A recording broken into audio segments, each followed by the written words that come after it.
ada yang bilang kurang lebih 30 tahun atau 40 tahun memegang makom kutub. Ya, beliau uzlahnya itu yang masyhur 15 tahun. Ada yang bilang lebih dari 15 tahun. Cuma yang masyhur 15 tahun. Itu uzlah khalwah. Tidak menemui manusia, tidak menemui siapapun, meneng ning kamar, cuma ke kamar mandi, sholat, ibadah, tidak keluar, itu selama 15 tahun yang masyhur. Ya. Jadi kutubnya itu kutub yang mujma' alaih, disepakati oleh semua wali. Tidak ada satupun yang menyangkal beliau itu wali kutub. Beliau tidak lahir di Yaman, tidak lahir di Hadramut, lahirnya di Indonesia. Lahirnya di Besuki. Zaman Ben Weru. Lahirnya itu teng Besuki. Di teng Wetan. Jawa Timur di bagian timur Wetan. Cuma usia kurang lebih 7 tahunan sudah dikirim oleh neneknya ke Siwun, ke Hadramut. Ya, di sana yang ngaji kepada pamannya Al-Habib Abdullah bin Umar As-Sekaf, kemudian kepada Al-Habib Abdul Qadir bin Qutban, kemudian yang paling lama itu ngajinya kepada Sahibul Maulid Al-Habib Ali bin Muhammad bin Husain Al-Habsyi.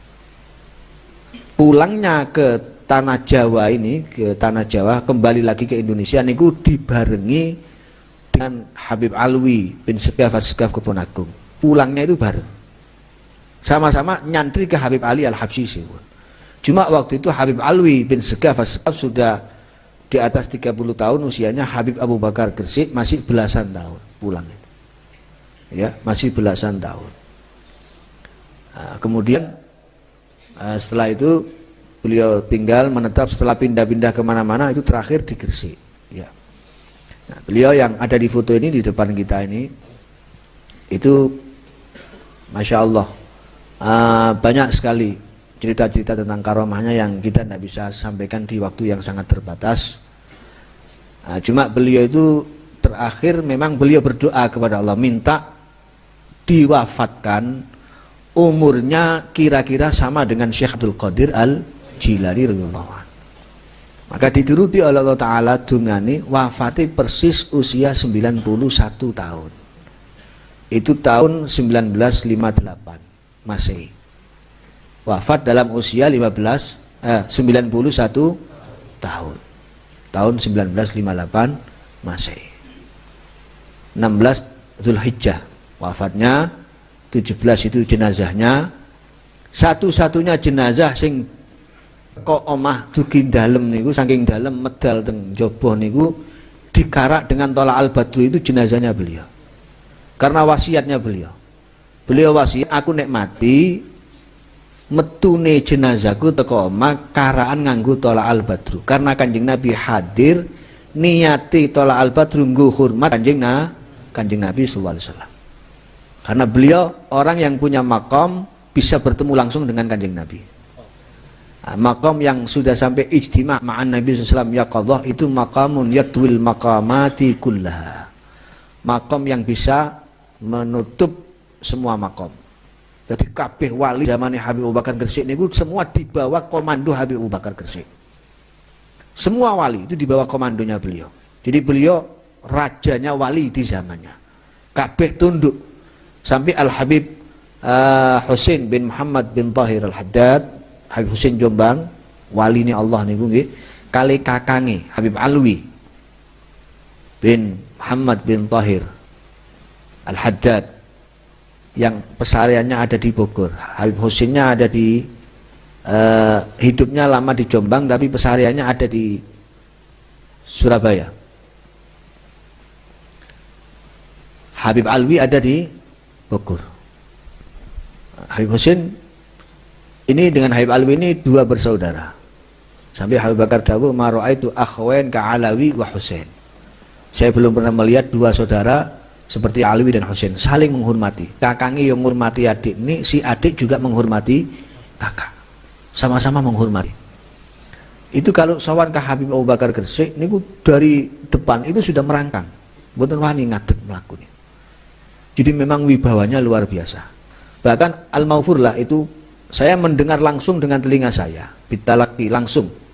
Al-Habib Husain bin Abdullah Segaf Gresik itu menceritakan kepada kami waktu itu dalam satu kesempatan, beliau bilang Habib Abu Bakar ini sudah makomnya berat, makomnya sendiri itu sudah tinggi, masih menjadi penitipan makomnya wali. Jadi nek ono wali wafat, kalau ada wali mau meninggal dunia itu dilihat anak cucunya ada ndak yang mampu menerima makom ini. Kalau dilihat belum ada yang pantas, belum ada yang mampu, itu dititipkan ke wali yang lain. Nanti kalau anak cucu saya sudah mampu, berikan ke anak cucu saya. Di zamannya Habib Abu Bakar Gresik itu nitipnya para wali itu kalau mau meninggal dititipkan ke Habib Abu Bakar Gresik. Jadi berapa banyak makom aulia yang dipikul oleh beliau sehingga berat. Makanya Habib Abu Bakar itu jarang bicara. Bicara itu hanya ala qadril hajah, seperlunya, tidak perlu tidak ngomong. Beliau itu cukup bin nazar.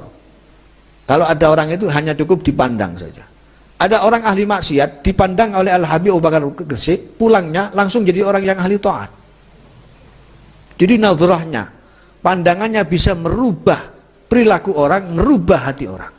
Itu luar biasanya Al-Habib Abu Bakar bin Muhammad As-Segaf Gresik. Ya, makamnya ada di Gresik, wafatnya di Gresik. Jadi sampai-sampai Al-Habib Abu Bakar itu tidak mau difoto. Nah, foto yang ada ini, yang sering panjenengan lihat di mana-mana, ini dulu foto identitas diri. Karena zaman pemerintahan kolonial dipaksa harus foto untuk identitas diri. Malah saya pernah baca, bahkan saya pernah mendengar cerita secara langsung waktu niku badhe di foto niku surbane karat-karitno. Ben dadine gak api. Ternyata barang dadi kok rapi sae ngeten niki dadine. Nah, cuma satu yang bisa mutu. Selain satu ini tidak bisa. Itu kakek saya, putra, salah satu putra beliau yaitu Al-Habib Segaf bin Abu Bakar bin Muhammad Segaf yang ada di Keraksan pesariannya. Itu kata Al-Habib Muhammad Syahab, beliau masih hidup, Habib Muhammad Syahab ini ya, teman kerapnya Habib Segaf dan pernah berkhidmat kepada Habib Abu Bakar Gresik. Mudah-mudahan beliau panjang umur. Habib Muhammad Syahab ini ada di Malang tinggalnya sekarang. Itu cerita ke saya, dulu itu Habib Abu Bakar itu difoto siapa saja tidak bisa jadi. Gak iso dadi. Angger difoto gak iso dadi. Sampai pernah di Bondowoso itu waktu sholat berjamaah dengan banyak habaib, di situ ada Habib Muhammad bin Ahmad Al-Mahdhar, ada Habib Muhammad bin Idrus Al-Habsyi, ada semuanya guru-gurunya Habib Bakar ada di situ. Para wali-wali itu banyak di situ, kumpul. Lagi sholat berjamaah, ono wong ngincer gue suwe. Foto nih sopo wis mari aku duwe. Tinggal satu nih yang belumnya Habib Abu Bakar Gresik. Tak colongin kok pas aja sembahyang. Wis diniati. Begitu sholat difoto. Nah, ketika difoto itu kilat apa cahaya, pancaran cahayanya kotak itu. Kotak tak jeneng iki. Kotak ini merek nih mesti nih. Pancaran cahaya dari foto itu seperti kilat ini ya. Itu Habib Abu Bakar merasa terganggu sholatnya. Ini siapa kok ada orang kok mengganggu sholat? Wah ya, waktunya orang sholat kok difoto. Nah subhanallah, selesai kejadian itu, ketika foto ini dicetak, proses cetak, semua habaib yang difoto ada semua, Habib Abu Bakar tidak ada di foto itu. Jadi yang lainnya ada, Habib Abu Bakar Gresik tidak ada di situ, tidak mau difoto.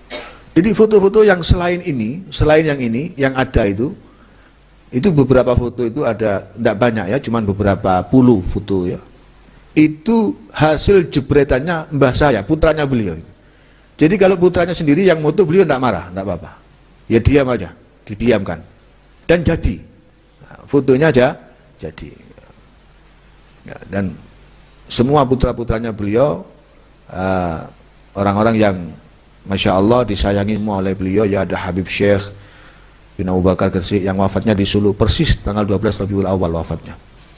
Kemudian ada Al-Habib Ali, yang paling kecil, terakhir putranya itu Habib Ali. Ada satu perempuan Al-Hababa Raguan, sudah meninggal. Dan mbah saya Habib Segaf juga sudah meninggal semua. Jadi sekarang generasinya sudah generasi cucu